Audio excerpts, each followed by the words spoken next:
Hello, my name is Mr. Polk and welcome to my kitchen. Today I'd like to make for you Orzo.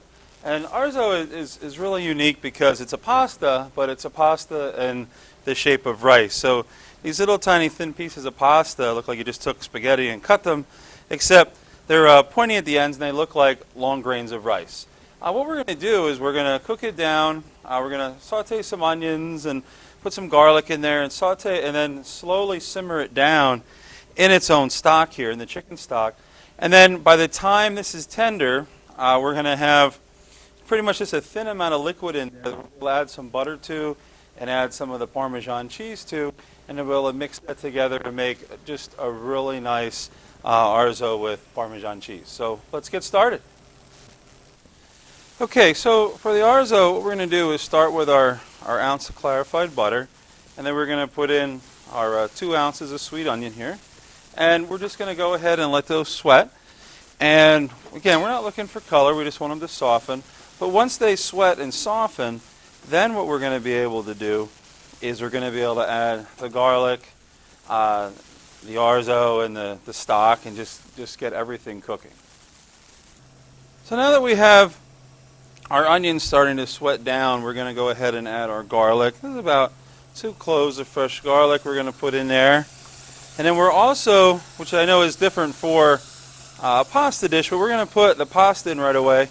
Going to do kind of like we did with the rice pilaf, in that there was a lot of butter in there, clarified butter, so that we could stir the Orzo around like this and really get it coated. Okay, and then we're going to go ahead and put in, so it was about a cup of Orzo. We're going to put in about 2 1/4 cups of the chicken stock. And pretty much what we're going to do is we're going to go ahead and let that come to a boil, okay? And then what we're going to do is we're going to go ahead and let it simmer, all right? So it's going to come to a boil, and we're going to let it simmer for about 8 to 10 minutes until the Orzo is tender and most of the liquid has simmered away. So once the stock comes to a boil, it's important to then turn it down to get it to just a simmer. The idea here is we want to slowly simmer this, okay? This is going to simmer for maybe 8 to 10 minutes, and what we're doing is trying to let the Orzo absorb all the liquid, but then also let it reduce down. And when it reduces down, it's going to pick up the starches and start to thicken, and that's what's going to make the Parmesan cheese sauce. Once you get to this phase where it's simmering, just kind of bubble, bubble, bubble, make sure you're stirring. You don't have to do it constantly, but every so often, make sure you give it a stir so that nothing is burning or scorching on the bottom. That's extremely important. So just sort of let it simmer and work it through until your Orzo is nice and tender and you only have just a touch of liquid left. Sometimes you have to add more liquid, but usually you can just kind of keep going with it. So after you're constantly stirring here towards the end, you do have to stir a lot more than the beginning. And you want to make sure that you have nothing stuck on the bottom. And you want to go through, and you can notice, you'll take a taste, make sure that you're at, the al dente, that the pasta is really nice and tender. And this is about how much liquid you should have. You should have just a touch of liquid in there. And again, if it's not tender and you're out of liquid, you'll have to add a little bit more stock. Then simply turn off the heat, so remove it from the heat. So I'll kind of put it over here so it's totally off the heat. And you're going to start with the butter. And we've done this many times in our recipes, in that we're taking the unsalted butter and we're just stirring it in. And that's going to add to the creaminess, all right? And that butter, was sitting out, but it's fairly cold. But you're just using the heat of the sauce to bring look at that, to bring all of that together. And then once that's done, then you're going to go ahead and bring in your Parmesan cheese. So this is about a half cup. And you want to get the good shredded Parmesan cheese. We talked about this before.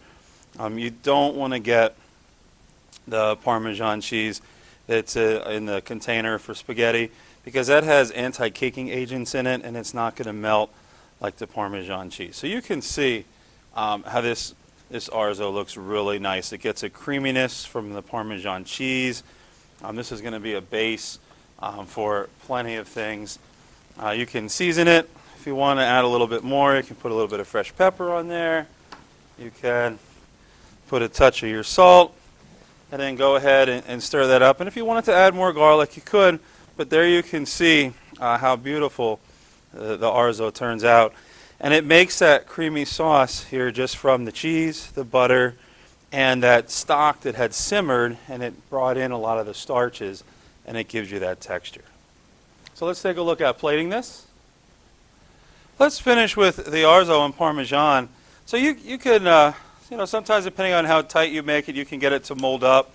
Or I'm going to show you where we just kind of put it into a small bowl.